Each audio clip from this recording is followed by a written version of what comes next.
All right, guys. So 5 practical tips for men in their 20s. And man, I wish that I got some of this advice in my 20s because it would have saved me a lot of heartache, would have saved me a lot of stress, and it would have saved me a lot of wasted time.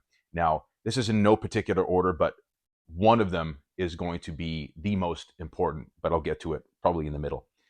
Number one is do not buy into the idea of sowing your wild oats. I know this is a very common theme in a lot of my content, but I'm going to tell you this again, gentlemen, that sexual experience does not serve you. You don't have to practice. You don't have to test drive the car to see if it drives well, so to speak.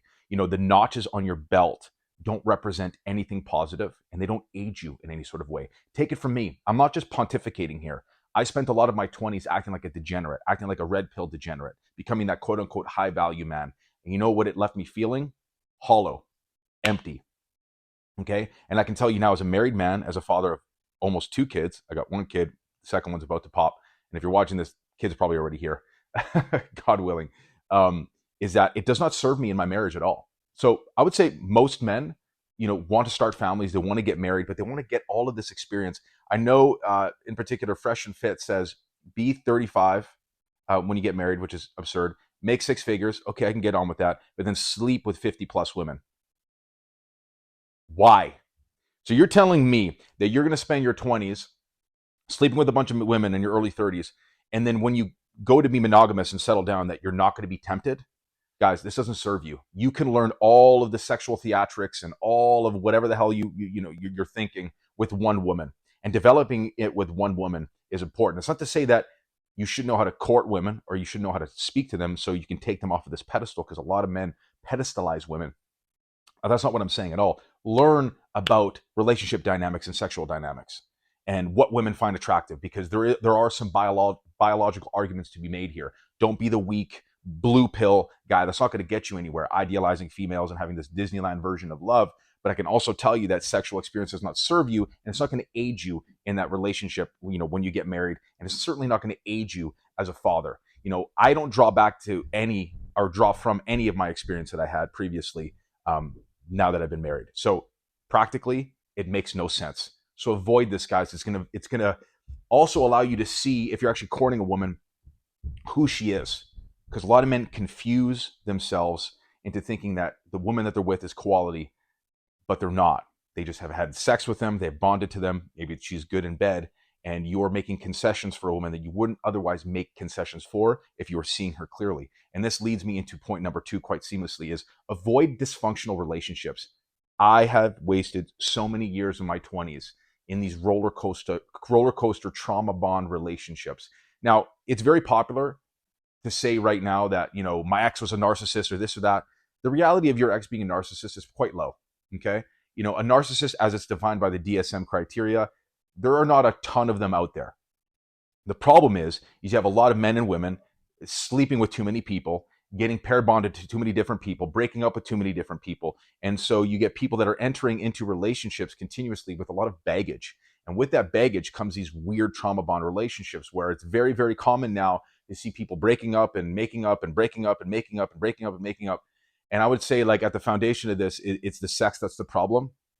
But it's also like you have no idea where you're going in these relationships, and really you guys are just bonded because you guys maybe have some good sex, you got some good sexual chemistry, which is just so dumb, because the best intimacy comes from being married to the woman that you love. I can tell you, in all the experience that I've had, the most intense intimacy in terms of physical satisfaction, spiritual, mental satisfaction, comes from the intimacy that I experienced with my wife. But I can see why people get into these relationships, because I was there too. And so again, this is going to waste so much time for you in your 20s, guys. If you're trying to build a business, if you're trying to build your fitness, if you're trying to just develop yourself in a man that past his 30s and 40s and 50s can provide for himself and his family meaningfully, do not waste your time in these dysfunctional relationships, because they just suck the freaking life out of you. I had a successful business in my 20s, and I could have been far more successful if I avoided these relationships. That is an absolute fact. If I can go back and change that, I would. So that is a huge, huge one. Those two, super, super important. Pay attention to it. Number 3, don't buy into consumer culture. Stack your money, act broke.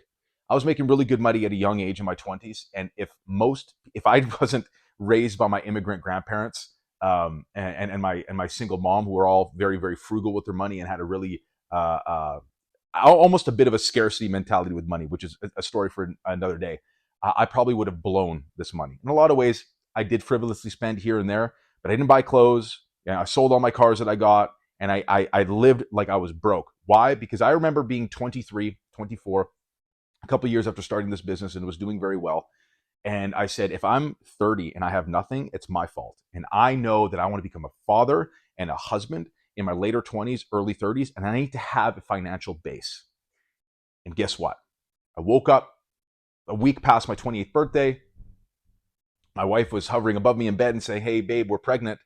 And then without hesitation, we bought a home, bought a ring, got married. We had premarital sex. One of my biggest regrets, but bought a ring, got married immediately, bought a home, bought a vehicle, all in cash. What does that tell you? What does that tell you about that experience? Well, I spent those 6, 7, 8 years stacking cash, deferring gratification, because I knew that the time was going to come when the bell was going to ring, that I had to grow up and step into that provider mindset. I had to step into that being a husband, being a father, and I needed to have a financial base. And praise God, because if I didn't do that, I wouldn't have what I have. I built this home for my family. We're on to our second home now.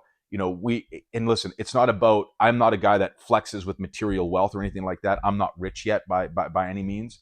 But what I can say is I'm rich in satisfaction and fulfillment because I spent my 20s eating shit the way that every 20-something-year-old should be doing. Stack your money, act broke. Don't buy the latest Jordans. Don't go to the club, pop bottles. Don't waste money smoking marijuana. What a waste of time and money that is. Any of those things, guys, I can encourage you, build financial fitness early on. It's going to aid you greatly later on. Don't be that guy that wakes up at 30 and has nothing to his name. Just don't be that guy. And that leads me to point number 4. Your physical fitness is incredibly important. I used to be over 300 pounds. I used to be morbidly obese. And so I was in the gym and I said to myself, I remember having this conversation with myself, if I can make my shoulders wide, maybe my stomach wouldn't look as big. And well, I just got fat. I just got super fat. I started lifting weights about 11 years ago. I started at about 230 pounds. I'm 5'11", so I'm not that tall, so you can imagine. And then I bulked up to 306 pounds was the highest that I got. And so I'm going to tell you, what set the trajectory for the rest of my life was losing 120 pounds. So in June of 2014, I believe, I woke up and I said, enough is enough. I'm lifting. I've fallen in love with lifting, but I'm obese. I have high blood pressure. I'm falling asleep everywhere.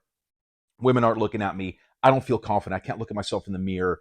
And so I decided, bought a food scale, downloaded MyFitnessPal, learned about tracking macros, got 10,000 plus steps a day. And then a year and a half later, no steroids, no cutting drugs, nothing, barely even took creatine or protein. I lost 120 pounds. I became, I think it was like 189, 88 pounds at my lowest. And now I hover between 200 and 205. That was one of the biggest catalysts for change in my life. When I got into the gym and I lost that weight and I discovered my potential. Now, the problem that I had was I took a narcissistic route and then I took advantage of that. And so that is, take heed of that warning as well. But being physically jacked, okay, and physically fit is one of those things where I can't tell you how important it is. When you walk into a room, it's one of those unspoken things. It's the greatest status symbol that you can possess as a man, okay? You're glorifying your body because God's given you this body, and we're meant to glorify our temples and to be grateful for the bodies and the health that we have. And we have to take advantage of the time that we have on earth in that regard. Is that don't let this slip. You want to do better with women? You want to do better in business? You want to do better in life in general? Do you want to feel better, sleep better, just feel more confident in general, feel more fulfilled? Get into the gym. Okay, this should just be a baseline fundamental for all men, for all women, but especially all men, because you may want to think that this is not true, but in every room that you're in, there's a pecking order. And so if you're the most physically jacked dude in the room, all of a sudden your rank is higher just by virtue of that. Okay. So if I didn't lose that 120 plus pounds, I wouldn't have gone on to open a gym and become successful in personal training and opening a gym. I wouldn't have gone on this self-development cycle where I have a YouTube channel and a successful podcast and Instagram page and all this stuff. That was a huge catalyst for change. So big boys, fat guys out there, I'm a fat guy too. I can gain weight very easily. You can do this. It's easy. It just takes it's not easy. On paper, it's easy. But in application, it's a bit more difficult, but it's the greatest decision you could make, or one of. And that leads me to number 5. And this is the greatest decision that you can make, anybody could make, is submit yourself to God and worship him. Because if you don't kneel at the altar of Christ, of God, the God of the Bible, that you are going to kneel at the altar of absurdity. See, guys, we were built for infinity. We were built for worship. And so if we're not directing that worship where it needs to be, God, the Bible, Jesus Christ, walking that narrow path, then inevitably we're going to end up worshiping men of this earth. So that a lot of guys become Andrew Tate fanboys or red pill gurus, or we're just going to kneel at the an altar of absurdity. So a lot of men becoming lefties and buying into the whole gender ideology and all that woke culture nonsense. You leave yourself unprotected to the world. See, the enemy exists all around us. And it's like that whisper in the darkness, right? So our hearts will deceive us. Our flesh certainly is corrupt. And it leads us down paths of destruction, sexual promiscuity, substance use. That's all the workings of the enemy. Guys, if you don't understand that your soul, your conscience, your being, your heart was built for worship of God, you're going to end up worshiping something of this earth that's going to destroy you. I was there, okay? And I was a lukewarm Christian for years. I was an atheist for a time. Then I became a Christian. I professed my faith, but I wasn't walking that path. I can say, at least now in the last year, I've been walking that path, and the fulfillment, and of course the attacks too, because we live in a fallen world, have been great. But the fulfillment, the foundational power, the lack of the ease of my anxiety and my stress, knowing that God's got me and he's taking care of me and my family, and then I worship him, and then I want to walk in his path. You have to realize there's no moral values without God. There's no reason to be moral without God, because where does this morality come from? And guys that may be atheists that are watching this, the Bible and the commandments and the principles and biblical teachings have been imprinted upon you. Whether you want to acknowledge them or not, your sense of right or wrong comes from God. Okay? And so, again, I want to repeat this. If you don't end up worshiping God, you'll end up worshiping men of this earth or yourself, and that will always lead you to destruction. So if I could have taken up my cross earlier on in my 20s and walked that narrow path early on, it would have saved me a lot of heartbreak. So out of those 5, yes, those first 4 are important. I can name many more. But that 5th one, that's the big one. Because downstream from that, you're going to become a unique identity in Christ. The man that you were meant to be. Those specific and unique qualities that he gave you, making you in his image, will come to the light. And you'll be able to discover your gift and where you need to place yourself, because God will providentially give you the wisdom and the clarity and the high definition vision of your life where you need to be. Okay, that doesn't mean you just sit back and pray and wait for God to shower you with situations and things. But if you practically apply biblical principles, your life will flourish, because those little weird coincidences that happen in your life that steer you down the right path, that's not coincidences. That's called providence. That's God nudging you in a direction. Okay, so out of those 5, that is the most important. But if I could have followed all of these in my 20s, it would have saved me a lot of heartache, a lot of wasted time, a lot of stress, a lot of anxiety. So yeah, I hope this blessed you. All the best.